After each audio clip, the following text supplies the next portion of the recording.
Good morning. Welcome to the second day of the symposium.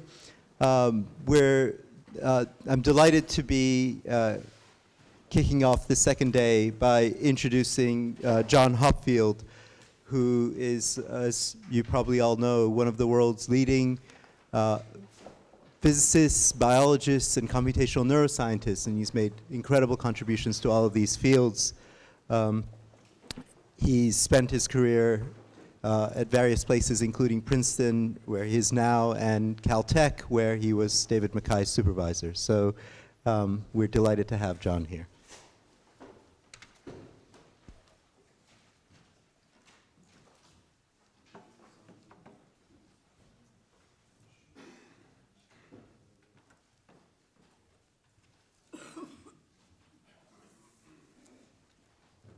All right.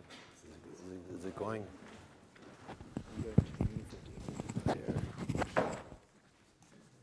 Okay. Can we do a sound check? I've got a bit of laryngitis, so a sound check would be very helpful for somebody in the back row to hold up their hand and say, I can hear you, or I can't hear you at all. Okay, in the back. No, they need a little higher.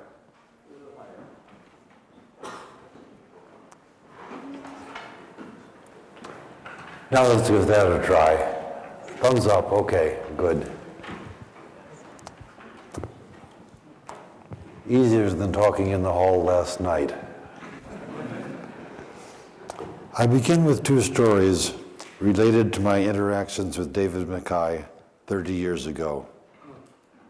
David came to Caltech to be a graduate student in the newly created degree program, Computation and Neural Systems. Caltech education was administered through a structure with 5 separate divisions. Each significant DPhil program was within a single division. There was an occasional degree program bridging 2 divisions, but they were weak and regarded as unfortunate failures. It took 4 years of institute politics for a degree option CNS to be created with educational requirements in 3 divisions, one of which contained physics, one contained biology, and the third contained engineering and applied science. The story of the academic politics involved is worthy of a novel by C.P. Snow, but it's too long and sordid to be recounted here. Suffice it to say that many of the Caltech faculty were not inclined to help, expected the CNS students to be weak and the program to collapse. Only a few students, with a brave confidence that this program made intellectual sense, like David, dared to sign up. After 3 years, the CNS program had almost universal support of the Caltech faculty. The professors had found that the CNS students were simply more interesting and more creative than typical graduate students admitted by conventional programs. David contributed extraordinarily to that change of faculty view because of his intellectual strength, because of his ability to share that strength by educating others, students and faculty alike, and the enthusiasm with which he did so. I doubt that David has thought much about the critical role he played in early CNS, but I certainly have. The first conversation with David that I can remember took place in the shade of a eucalyptus tree near the Caltech track, where we each had gone running for relaxation. The general subject was the nature of the relationship of physical science to understanding human brain function. As a physical scientist, David accepted the idea that all biology is a consequence of the known laws of microscopic physics, producing the future state of biological matter from the present state. We talked about whether there might nonetheless be new physics necessary to understand how the phenomena of mind and human behavior are produced by a brain. We were struggling with the question of what was meant by new physics in that perspective. David was trying to formulate a thesis research topic at the time, and ultimately chose a path far from our philosophical discussion. Missed opportunity. Niels Bohr once addressed a similar question in 1932 in his famous lecture, Light and Life, when he was trying to grasp how the diverse, seemingly purposeful, complex phenomena described by the word life could emerge from lifeless physics. Bohr's lecture so impressed young theoretical physicist Max Delbruck that he left physics and turned to biology, ultimately garnering a Nobel Prize in physiology and medicine. Delbruck was disappointed that he never found the new physics hoped for by Niels Bohr. 80 years later, there is a somewhat more understanding in physics of how phenomena or behaviors that are often called emergent can arise. Along these lines, the 1972 physics Nobelist, in 1972, the physics Nobelist P.W. Anderson wrote a paper entitled More is Different. And I still recommend reading it to you all. The rest of this talk represents a small step toward emergence for the relationship between brain and computation, revisiting my 1988 conversation with David. Let's start with an example we completely understand. The phenomenon of airplane design. We're going to discuss the design of wings of an airplane in quantitative terms, using concepts like lift, drag, supersonic, stall, vortex, and so on. The physics fundamentals of aerodynamics is Newton's laws. F equals ma for about 10 to the 28th atoms and molecules interacting with simple forces. This description does not easily relate to the vocabulary useful for discussing airplane design. Instead, we use the Navier-Stokes equations, in which air is a compressible fluid, wing surfaces are boundary conditions, and the very notion of atom or molecule has entirely disappeared. These equations relate much more to the desired vocabulary for airplane design.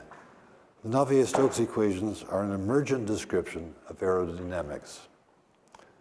We understand this emergence because we can derive the useful emergent equations from the microscopic underpinnings. Turn to human psychology and behavior. Words like choice, goal, mood, fear, learn, percept, think. This is the vocabulary we want to use to discuss psychology. At the bottom, we have neurons, synaptic currents, action potentials, physical stimuli. We want an emergent mathematics, like the Navier-Stokes equations, with which to make predictions and on which to found securely our verbal descriptions of human thought and human behavior. There will undoubtedly be multiple levels of emergence in the route between the fundamentals of neurobiology and consciousness, at the top, for example. And I hope in this talk to talk just about taking one step in that hierarchy from the bottom nuts and bolts of neurons up one step in emergent phenomena.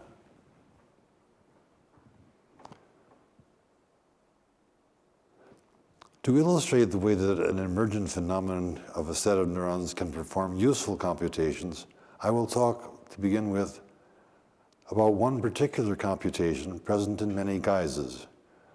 We rapidly recognize a spoken word by hearing it, or by watching the face and lip reading. I visually recognize a particular friend at 50 yards, not by the details of the face or body, but by the way he walks. I will call such stimuli dynamic patterns to distinguish them from static patterns such as photographs.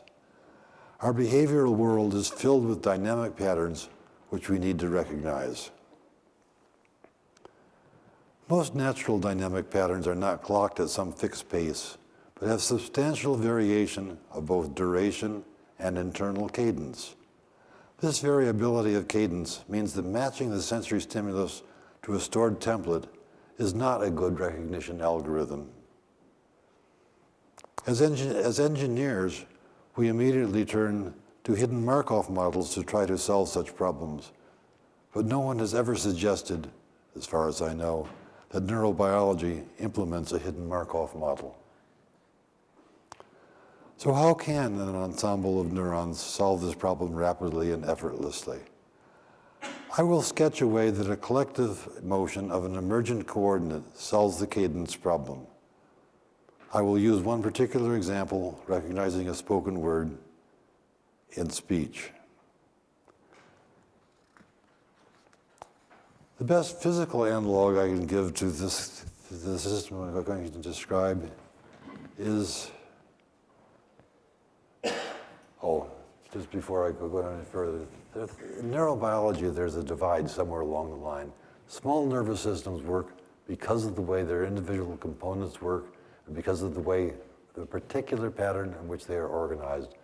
A nematode with 302 neurons is like a very precisely built microprocessor. At the other end of the scale, you go to humans with 10 to the 11th neurons and 10 to the 14th synapses. There is no one-to-one correspondence between neurons in you and neurons in me. And so the principles of operation must be rather different from the principles of operation of the nematode. I'm going to stay in this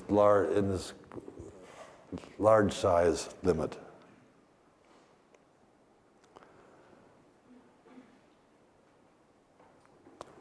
And the general thrust of the talk is the idea that the laws of behavior are macroscopic, that large physical systems tend to have robust emergent properties, like the Navier-Stokes equations, for example.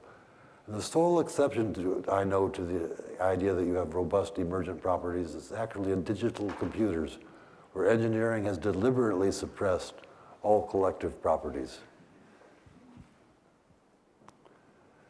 Computers are dynamical systems, whether biological or engineered, whether analog or digital. What happens in the future depends on what happens in the present. There's an equation of motion describing how the pattern of the machine develops in time. And I'm going to use and try to create an example in which the robust dynamics of a large neural system can be used by biology to produce good computational behavior. Now, in engineering, there's been an interesting thing pursued 40 years ago, roughly, which has certain relationships between what I'm going to tell you. I just wanted to show you one engineering slide.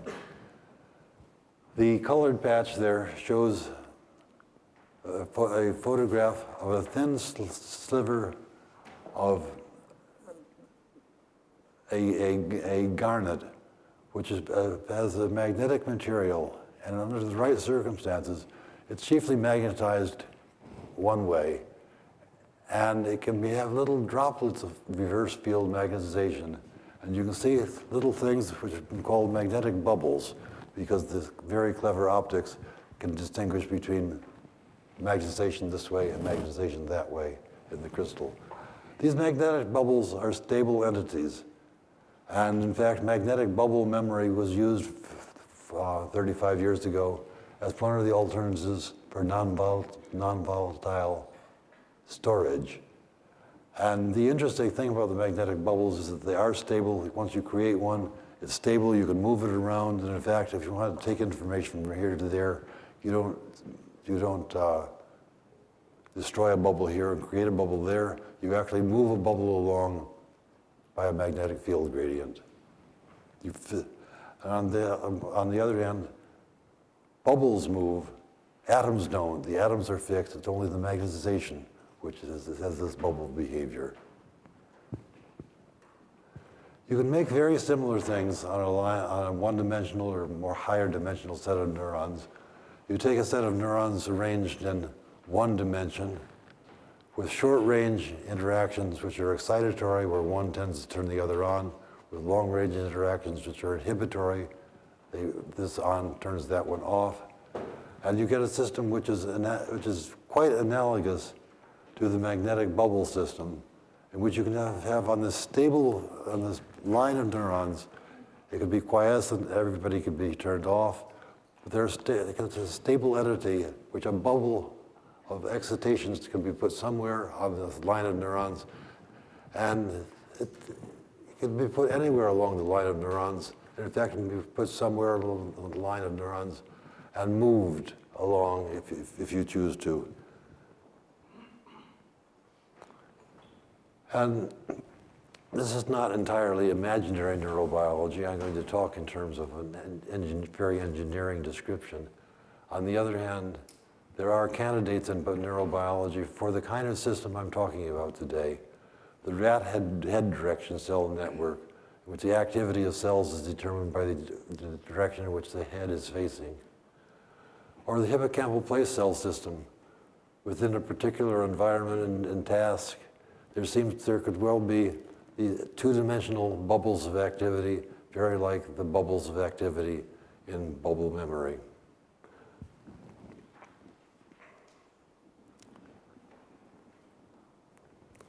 So to move forward, we're going to begin with making a one-dimensional bump attractor by using these short-range excitatory and long-range inhibitory connections. These bumps are stable, and yet they can be moved by weak forces. There are various sources of force. The inputs of the neurons, asymmetry in the connections, firing rate or synaptic adaptation. But the important point is to think of the bubble as a stable entity and to describe what's going on in terms of moving the bubble rather than in terms of just looking at too much individual detail of what neurons are active. The position of the bubble really describes what neurons are active. And to do dynamic pattern recognition, I will just take a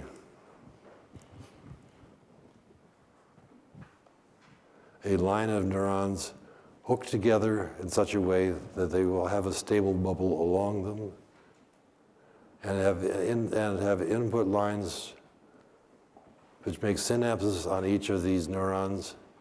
The inputs are weak. As a result, the inputs can move the bubble along, but they can't create the bubble.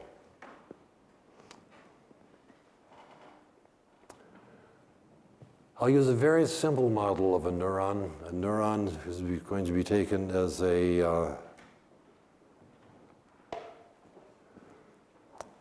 as being an analog system having a firing rate as a function of input current, which looks like this and saturates. The synaptic properties are simple. When a virtual action potential comes along, there's a synaptic current which lasts a little while and dies out. And that's it for the neuron properties. Very simple dynamics of the neurons. Any interesting things which the circuit can do, it does because of the circuit structure, not because of the properties of the neurons.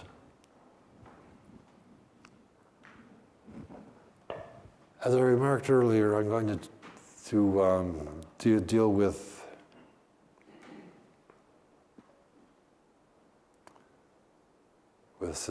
sound patterns. 3,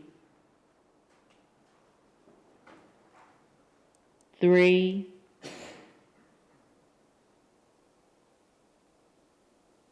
3. Just to give you an idea of the cadence difference between three people talking. And then the cadence difference is what I'm designing a system to deal with. And the top part of this slide shows a typical sonogram of somebody saying 3. Plotted in false color is the intensity of the sound. There are 20 different frequency bands spread from about 200 hertz to about 5,000 hertz. The power in each frequency band is spread out in time horizontally. Typical sonograms of spoken words.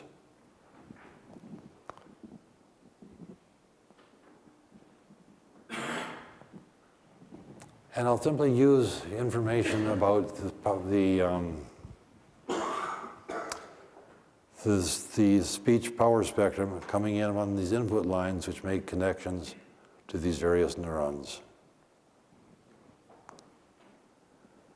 And if you design a system with any reasonable amount of intelligence, you can design a system to recognize a spoken 3.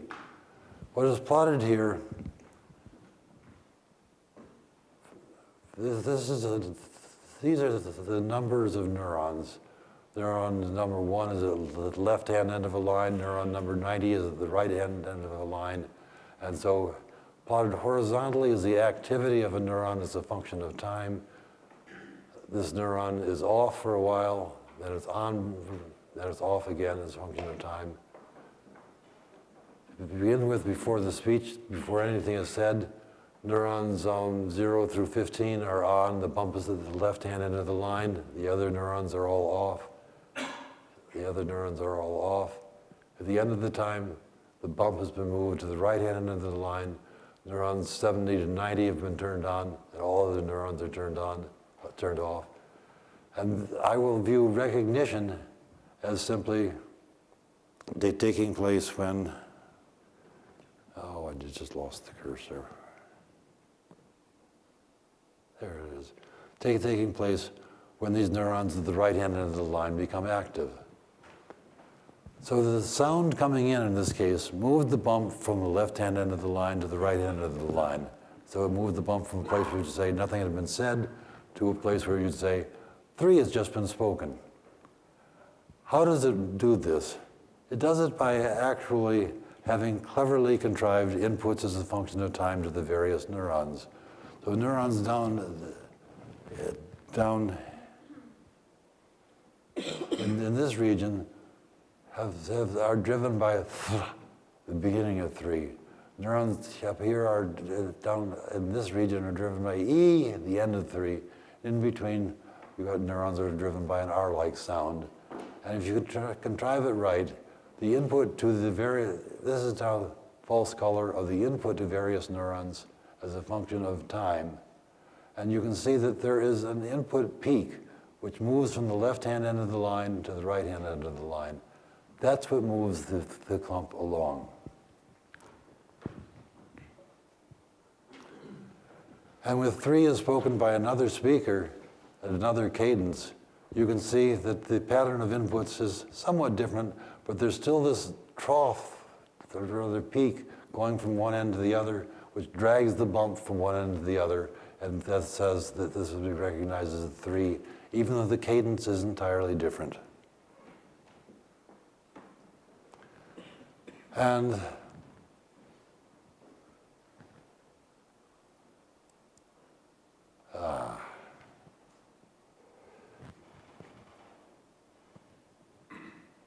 Zero.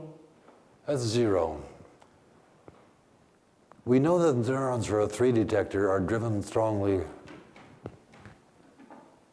up toward the right-hand end of the line by an E, and you can see that happening here in the false color input as a function of time. That says E is very strong early in 0. Why doesn't the bump move to the end of the line, which is driven by E? And the answer is very simple. There's no pathway to get there.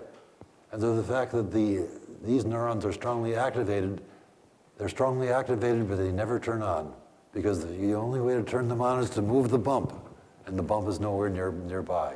And that's why 0 is not recognized, and 3 is.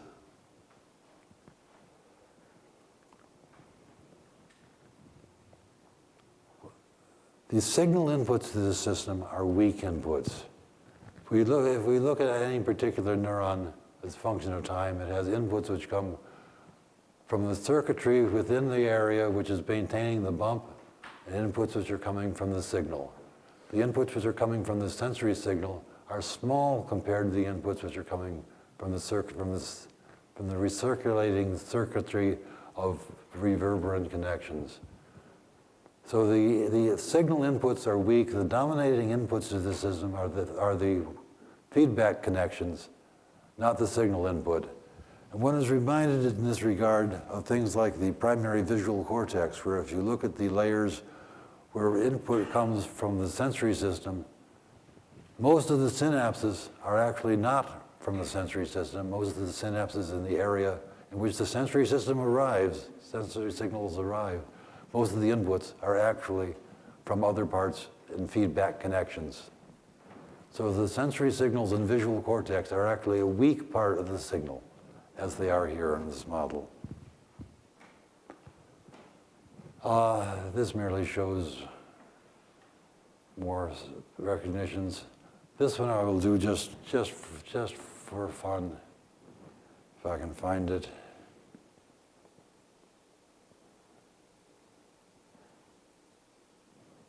There we go.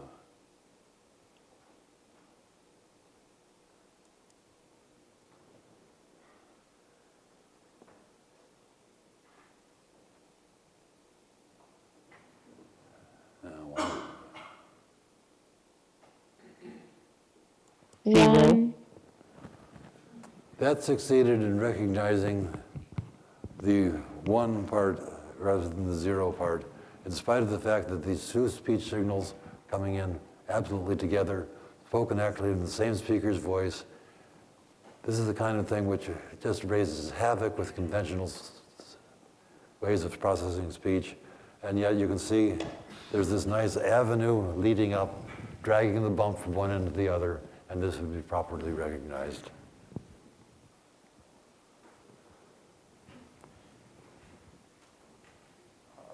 I should have promised not to do any maths. I won't do any maths.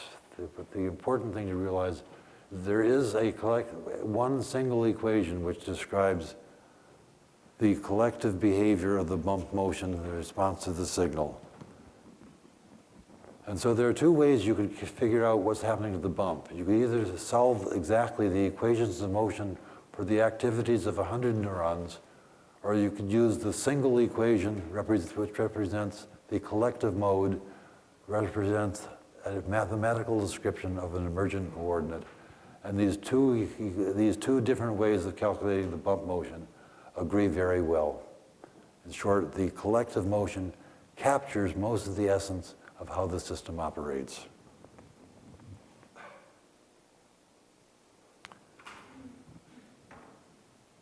In the last couple of minutes, I'm going to turn to a slightly more complicated system, which has conceptually 2 bumps, 2 dimensions, and is related to hippocampal systems.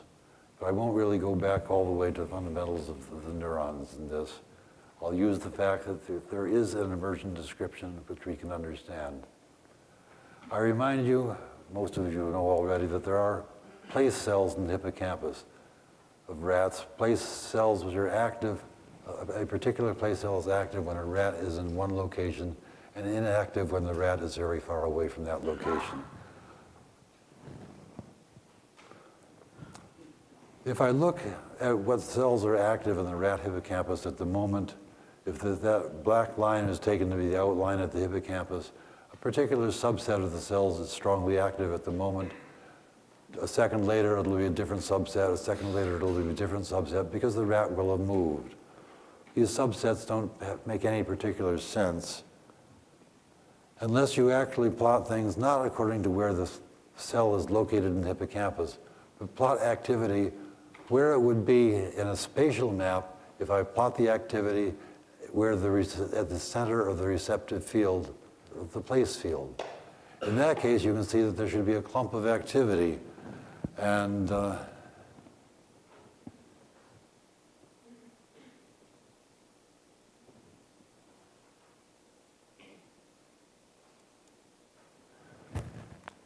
if plotted this way, the same thing which I showed you just a moment ago would be a clump of activity of the cells following the motion of a rat in space.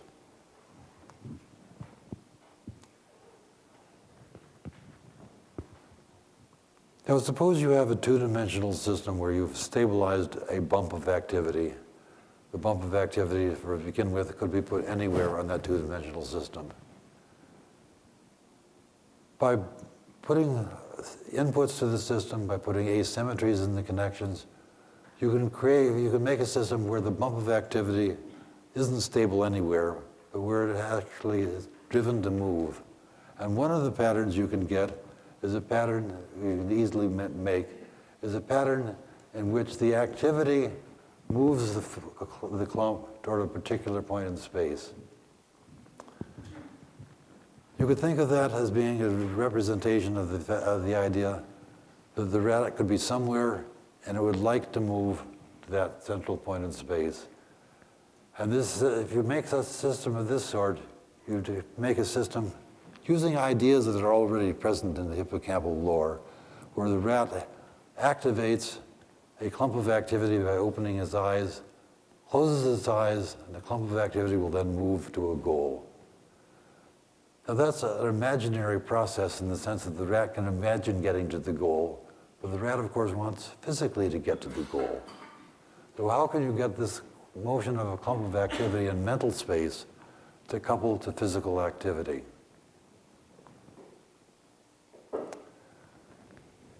Well, there are easy examples where this is clearly happening in biology, and the simplest of these is I put up a single spot of light in a black field, and you look at it with both eyes. And to begin with, you will see two spots.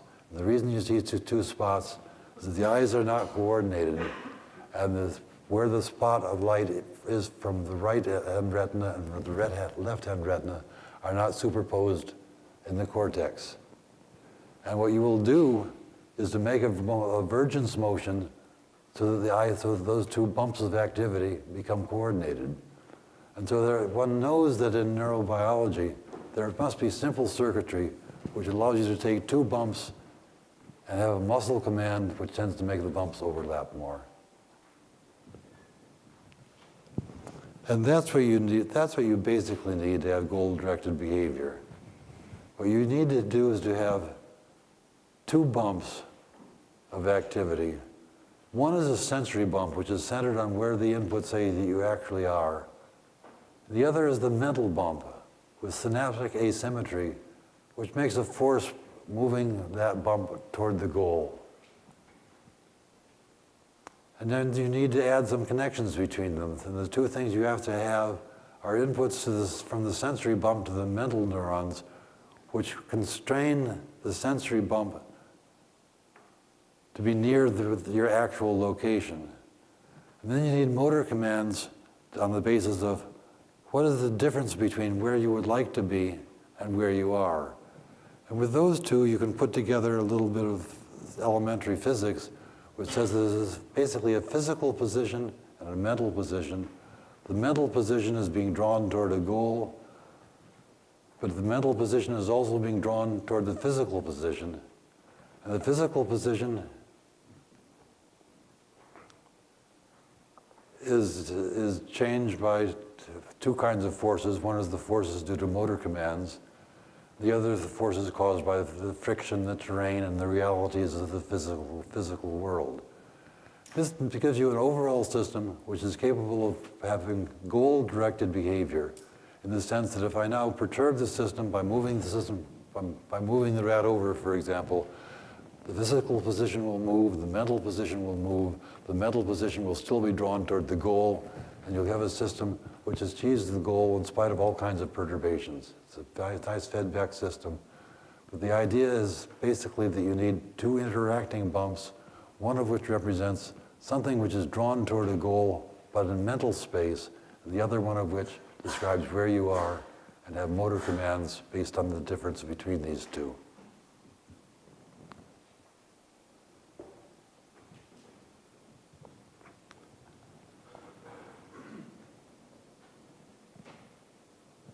Given my voice under the moment, you can probably read these better than I can actually describe them.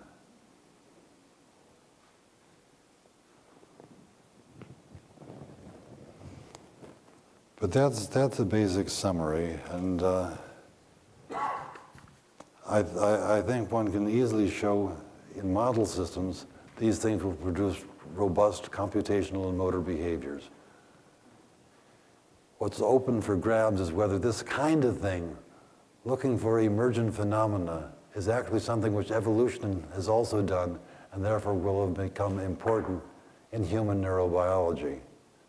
The other open issue is whether such things could actually be useful in an engineering context, whether or not this is exactly what neurobiology does.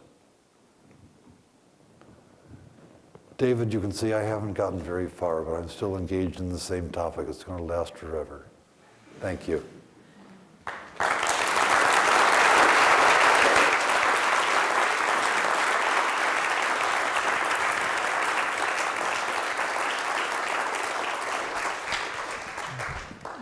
time for some questions.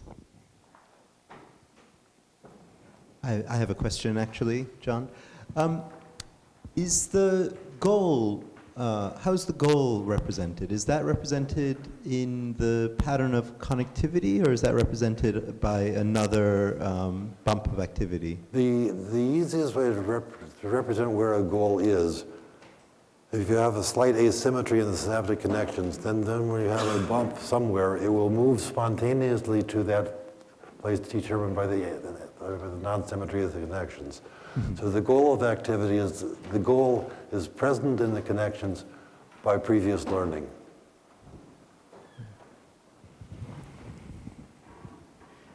Yes. Yeah.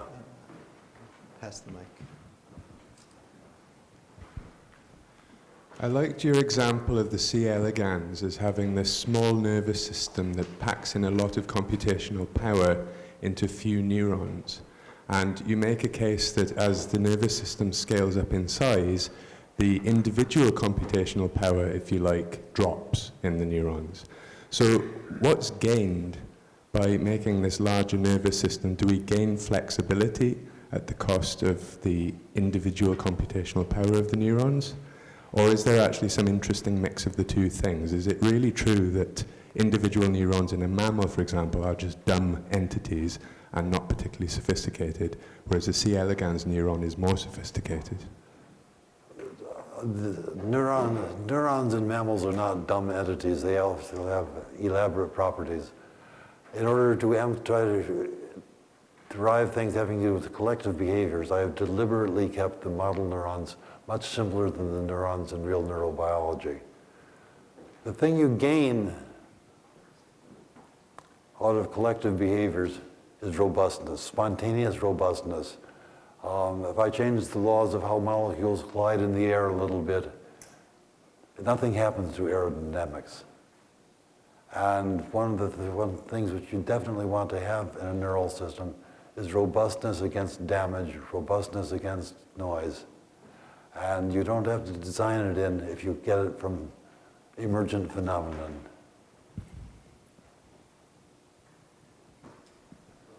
Graham? Sorry. In your model neuron that recognized digits like 3 or so, how did you train that network, that model network? Where did the information go in that it should recognize 3? For speech or for the goal-directed behavior? For the speech.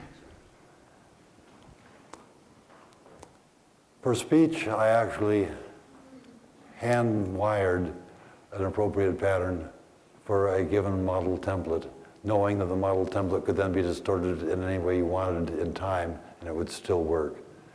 You ought to be able to learn it. I have not endeavored to write down a learning procedure for this kind of network. It needs to be done. Okay. So at the start of your talk, you said that no one had ever tried to implement a hidden Markov model.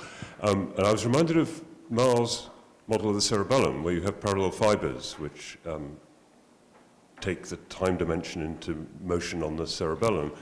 And that's a different way of doing the same kind of motion that you're doing with your bubbles. And you could imagine learning via inhibitory synapses in the connections with the Purkinje cells, something maybe a little bit like a hidden Markov model, I just wondered. In the cerebellum, of course, action potentials and action potential timing, I think, becomes very important. I would love to be able to do anything whatsoever with respect to collective variables in emergence and action potentials. And I just have not been mathematically sharp enough or physically sharp enough to do so. I would love to understand the role of action potentials in all these things.